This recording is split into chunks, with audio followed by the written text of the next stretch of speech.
When you're alone in a graveyard, you have many thoughts. When you're alone in a graveyard and not dead, that is. I was nervous and jumpy. Doing a single at 1 a.m. in a marble orchard isn't the best recipe for steady nerves. Hold it there, Mr. Hammer. Well, what do you know, a lady? Oh, boy, you're much too shaky for this kind of business. Never mind. Just put the package down there on top of the tombstone. Okay, just say the magic words. Margaret Reed. That's the magic words. Uh-oh, but first you got something for me. It's over there in back of you. But leave the package here first. Okay. I could have stopped her and saved my client's money, but Margaret Reed's instructions had been explicit. Pay the money, get the letters. And above all, Mr. Hammer, no violence. No violence. Oh, Mr. Hammer, come in. Did everything go all right? Well, that all depends, Mr. Fleetwood. Well, good evening, Mrs. Reed. Mr. Hammer, I'm gratified to find you so prompt. And obviously competent. Well, I've traded cash for blackmail letters before, Mrs. Reed.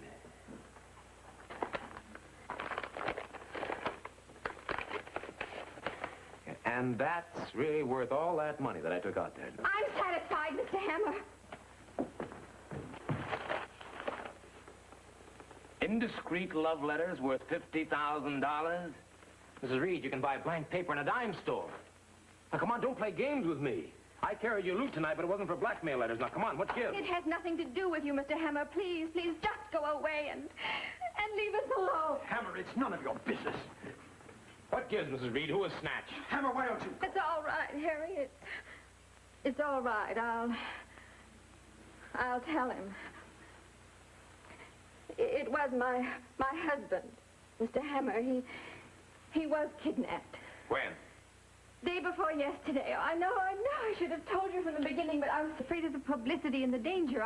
I was afraid that you'd insist we go straight to the police. I would have. Hello. Well, judging from this little tableau, the cat is obviously out of the bag. Oh, what difference does it make? There's no law that said we had to report Abner's kidnapping to the police. I had every right to do whatever I thought would bring Abner back alive. And whatever happened to him? I had no choice. They said they'd kill Abner if I contacted the police. Let me see the note. There wasn't any. It was all done by telephone. You better get on that phone and notify the police, Mrs. Reed. Well, please, Mr. Hammer, surely just a few short hours won't matter. They promised me that they'd release Abner as soon as they had the money. Please, please, Mr. Hammer. All right, it's your husband and your money. Oh, the money doesn't matter. Margaret, now, you've been through a great deal. Don't you think you ought to rest? Will you please excuse me, Mr. Hammer? Yes, of course. My wife will see you to the door. Oh, yes, of course. Well, I knew you weren't fooled by that love letter routine. Obviously, you're a man who knows his way around. It's funny, I had the same feeling about you. Then, why don't we see each other again? What about little old Harry? Well, aren't you being a little old-fashioned? Tell me, was this your idea, calling me in the first place? Margaret, she saw your name in the papers, and you sounded expensive and experienced, and she likes that. Oh, boy, she must love you. Yeah, I'll see her around noon. Well, you name the place. Right here. I want to see if Abner turns up in a cab or a coffin. And then maybe I'll try and get Mrs. Reed's money back for her. Oh, yes, the money. Oh, yeah, the money. That interests you, doesn't it? Well, you and Harry, a couple of charity cases, huh? That's right, Mr. Hammer. And I don't like to beg for anything. Oh, honey, with your assets, you shouldn't have to. Bye. Goodbye.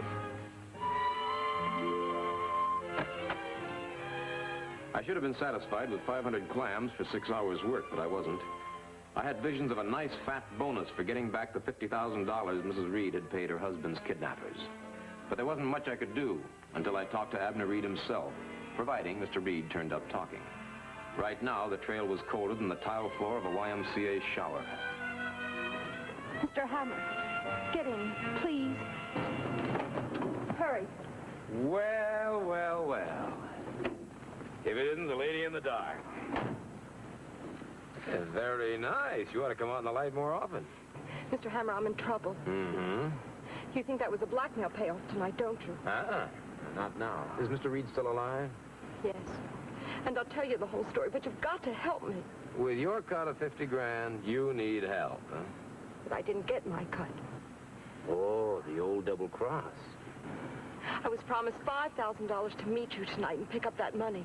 And I only got $500. So now you want revenge, huh? No. I only want what's coming to me. And if I don't get it, then...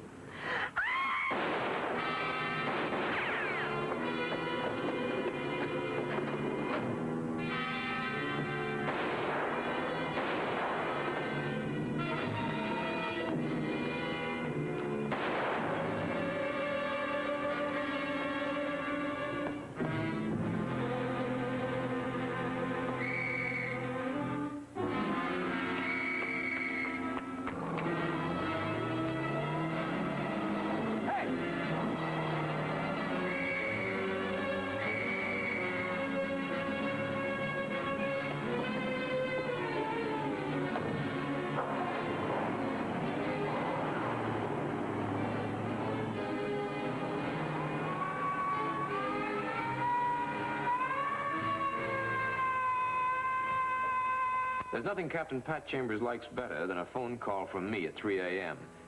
I had to clear myself officially after the gunplay at Margaret Reed's front porch, so I gave Pat the full story. But he didn't sound grateful. Now listen, Pat, I didn't have to call you at all. I thought as a friend you'd like to know. No, I did not know it was a snatch, not until later when the cannons cut loose. No, Pat, now listen, who looks for license plates when the lead's flying? No, I do not know her name.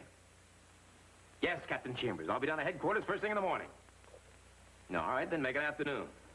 Good night, Captain Chambers. Pleasant dreams.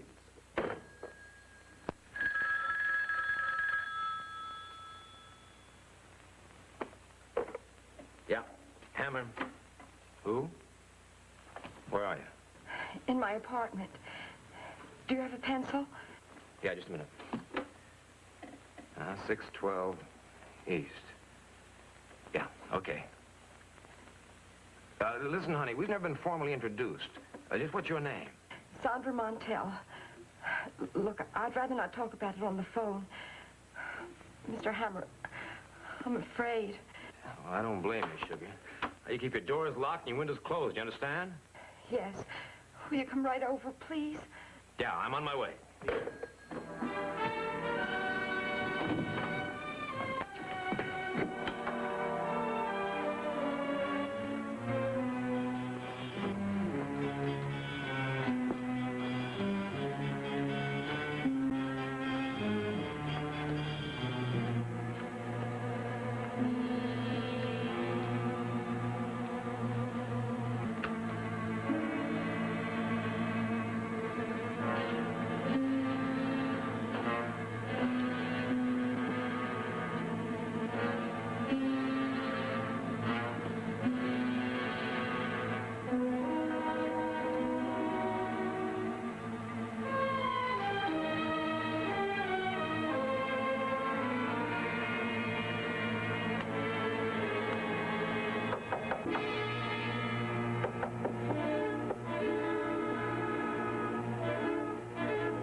Sandra?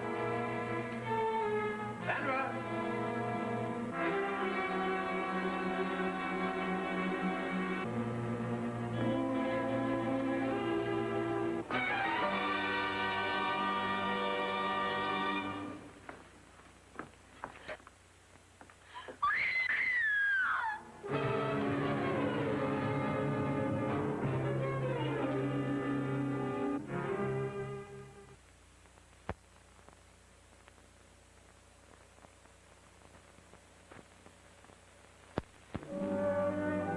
The blonde filly's name was Trina Greco. She lived across the hall. She and Sandra Mantell were good friends. They'd worked together in the line at the Star Theater, a burlesque house downtown. Trina said she'd been worried about Sandra and come over a couple of times that night to see if she'd gotten home all right. Hey, who are you? You're not a cop. Name's Mike Hammer. I got a private license. Sandra called me tonight, said you wanted to talk. About what? She was in trouble. Maybe you knew. No. What kind of trouble? She tried to make an easy buck the hard way, and then she got a fatal dose of cold feet. I don't believe that. Yeah? All right, that's the police. I called them. Now, sit down. All of a sudden, this room's going to be full of law. Now, I want the names of who Sandra ran with, all of her boyfriends. Well, lots of them. Come on, give me their names, every loving one of them. Oh, I don't know. So many they fill a book. Hey, that's what I'm looking for, a book. She keeps some kind of an address book, date book, diary. Yeah, I guess so, but I don't know where it is. Now, don't get the wrong idea. Sandra worked as a dancer. The name Abner Reed mean anything to you? No. How about Fleetwood? No, I never heard that one either.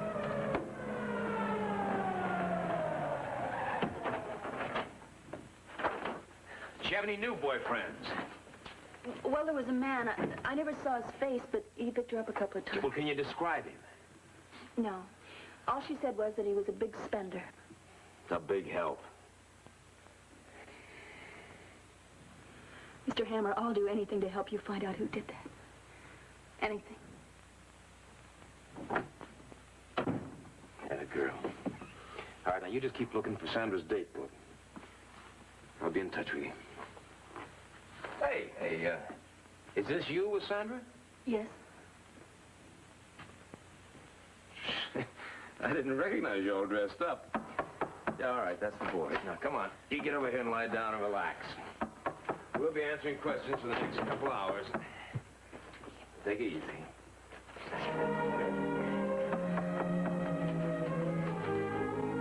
It was 6 a.m. before New York's finest finished with us. They had a record in homicide of my call to Pat Chambers, so I was in the clear. I promised to check back as soon as I caught up on my sleep. But sleep wasn't as important as finding out if Abner Reed was still missing. Amazing what a half hour in a steam room can do if you haven't had any sleep. I had told Ethel Fleetwood I'd return at noon. A pink scarf knotted around a dancer's neck brought me back 3 hours ahead of schedule.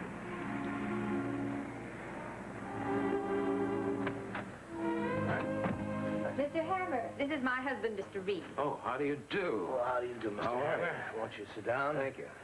I can't begin to tell you how much I appreciate everything you've done. What time did I let you go? Oh, I woke up on a pier on the East River about 3 a.m. Where'd they keep you on ice, do you know? Well, no, but it must have been somewhere near the river because I could hear boat whistles at night. Mm-hmm. How about the people? Can you describe them? Well, the man who stood guard over me was a short, stocky fellow with a nasty scar across his nose, but I didn't see anyone else. How about Sandra Mantell? You ever heard of her? No. Ms. Reed? No, I haven't. She's a dancer down at the Star Theater. Star Theater? I don't even know where the theater is. It's a burlesque house. She may have used another name. Excuse me. Here's a picture of her. Take a good look. Sandra's the girl on the right. No. Ms. Reed? No. Well, who's the other girl? Familiar? Oh, no. No. She's a girlfriend of Sandra's. She lives next door to her. As of now, she's the only lead I've got. Have you called the police yet, Mr. Reed? Well, no, we haven't. We took the phone off the hook. We thought Abner's best for it. Yeah, well, they'll be calling you pretty quick. This girl, Sandra, is she involved? And she's part of the kidnap gang. Somebody double-crossed her, and she thought she could sing her way out. Now, she didn't get past the verse. Oh, you mean she's been arrested? No. She's on a slab in the morgue.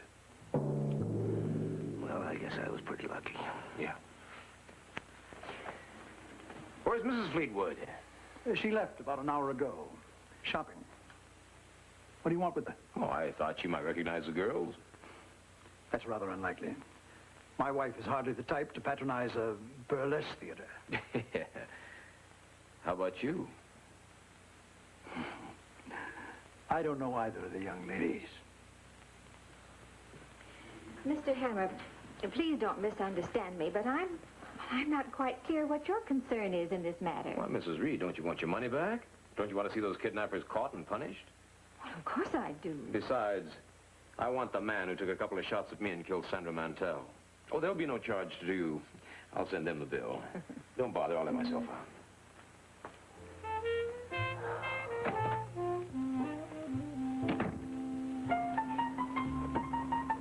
Pat Chambers and the department would be busy trying to make their case by the book, but I could play it by ear, or eye, The tinny rehearsal piano at the Star Theater and Trina Greco seemed like a practical place to satisfy both.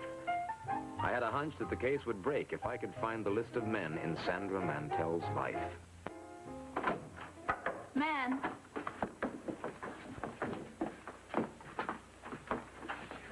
Now, this was Sandra's dressing table here. Right here? Yes.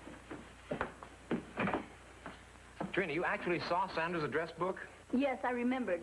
One night after a party, she wrote her date's name and phone number in it. And then last Christmas, she used it to make out her cards. Why were you so worried about her last night? Well, she left the theater in such a hurry and wouldn't say who she was going with. I don't know, she's just been acting kind of strange the last couple of days. What do you mean, strange? Well, she wouldn't say who she'd been going out with or where she was going or anything. And we talk about men, you know, just like you talk about us. No fooling. Everybody on stage. Dress rehearsal. Dress rehearsal for the new finale. Dress? Oh, yeah, yeah. Trina, wait. You can't think of any place she might have left it. No. Well, then she must have taken it with her. And maybe lose it somewhere? That's the most valuable thing a girl has. Oh, honey, somebody's been giving you a lot of wrong information. Oh, I can...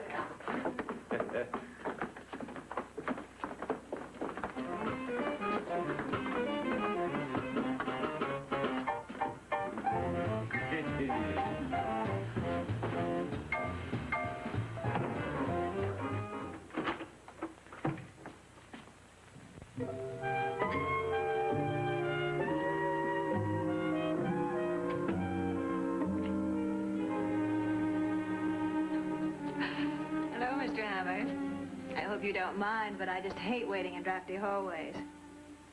Mrs. Fleetwood, do you carry an extra set of keys with you? Just money. You'd be surprised how many places you can get into with a $20 bill. No, I wouldn't be surprised. When I got back to the house, you'd already been there and gone. Oh, well, then you know by now that it's a murder case. A chorus girl, Margaret said. Was it the same girl who was parked out in front last night? Yeah, that's right. I heard the noise, but I thought it was a backfire. Did you see the man? No, but No, but what? You don't really like me, do you, Mike? Well, now, whatever gave you that idea? Well, Mike, now, first I want you to understand something. Harry and I are all washed up. We lead absolutely separate lives. I've hated him for a long time, and he despises me. We both stuck it out because of the money. We love it. Margaret's money. Oh. And then when Margaret got married to Abner Reed, well, Harry saw our divine little meal ticket just slipping away. Oh. Well, I knew that he would lie and cheat and steal to hold on. Well, don't stop now. Well, Mike, you know, it's absolutely incredible, I know, but last night when you went to make the payoff, well, Harry wasn't even at home. What? No. Well, you mean to tell me... He said he was out entertaining a client, but he got back to the house just 5 minutes before you did. Oh. Well, that's very interesting. Yeah, but how could he have met Sandra Mantell, huh? Oh. Well, he knows every core sign on 52nd Street. Yeah, but that doesn't prove a thing. Proof? Well, darling, that's your department. After all, I'm just painting the picture. Why, Harry would kidnap me for $100. Don't worry, honey, here's safe. Well, Mike, now you don't think it's wrong for me to be telling you about Harry, do you? Oh, no. I'm just wondering what you expect to get out of all this. Well, Mike, maybe I overestimated you. No, Jackie. No, baby. On the contrary. You didn't even come close. Bye. Thanks a lot for the information, Mrs. Fleetwood. Fleetwood squeal, no matter what the motive, opened up a possibility which had to be checked.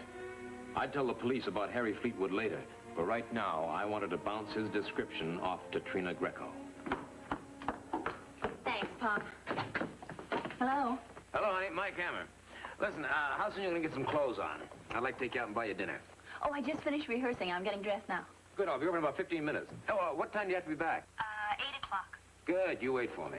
Don't worry. Oh, Mike, the police telephoned me about Sandra's address book. Now, I told them the truth. That was all right, wasn't it? Sure. It was about time they got around to it. Bye. Bye.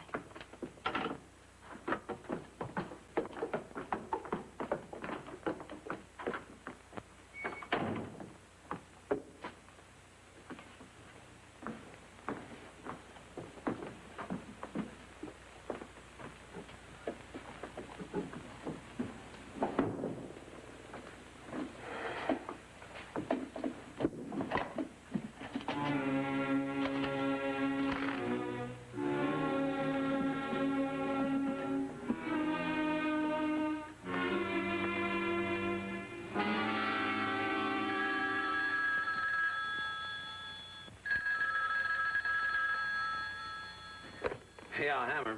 What? Yes, I found it in my drawer. I don't know. I guess she just must have... Good girl. Now, Chickie, you just stay right there. I'll be right over. Oh, Mike, will you call the police for me? Lieutenant Lane said to call as soon as I found the book. No, honey, you mean Captain Chambers. Oh, I thought it was Lane. Yeah, well, never mind. I'll call him when I get there. But Mike? Mike?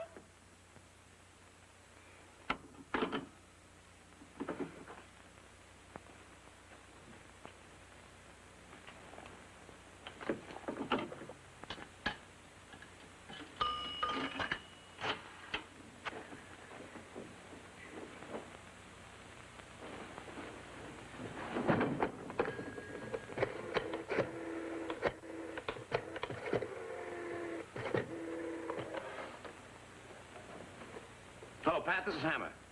Listen, Pat, did you call Trina Greco about a girl named Sandra Mantell's address book? No, address book. Yeah, skip it.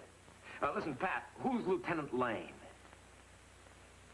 No, not in Brooklyn, old man. No, not in Brooklyn, in your precinct. Are you sure?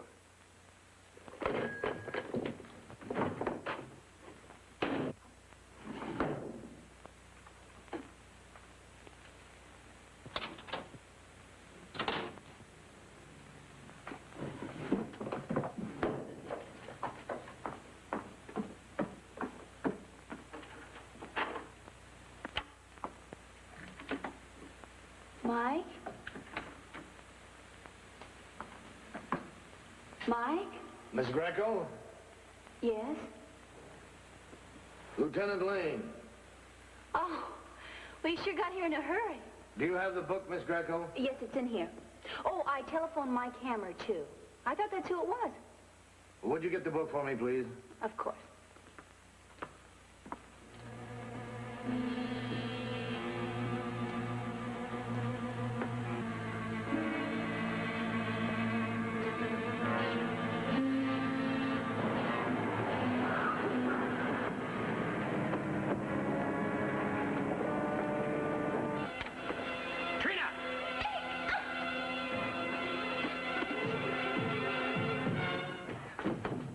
Reed.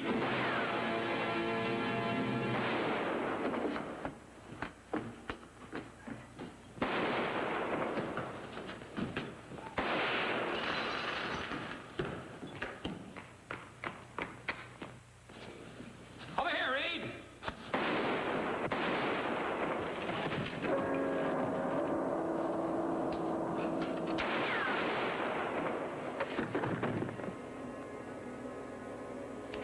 Funny, if Abner Reed had been patient, he might have had all of Margaret's money one day, not just 50 G's for kidnapping himself.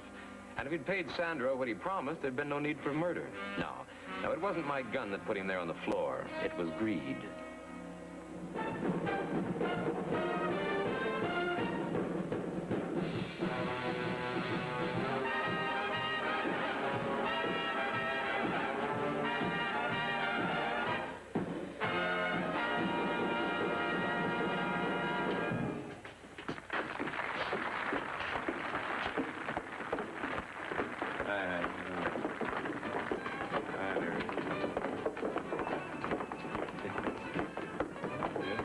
See anything you like? Oh, no, honey, no, I'm just window shopping. Well, I'll be right back, so keep your hands on the counter. Yeah.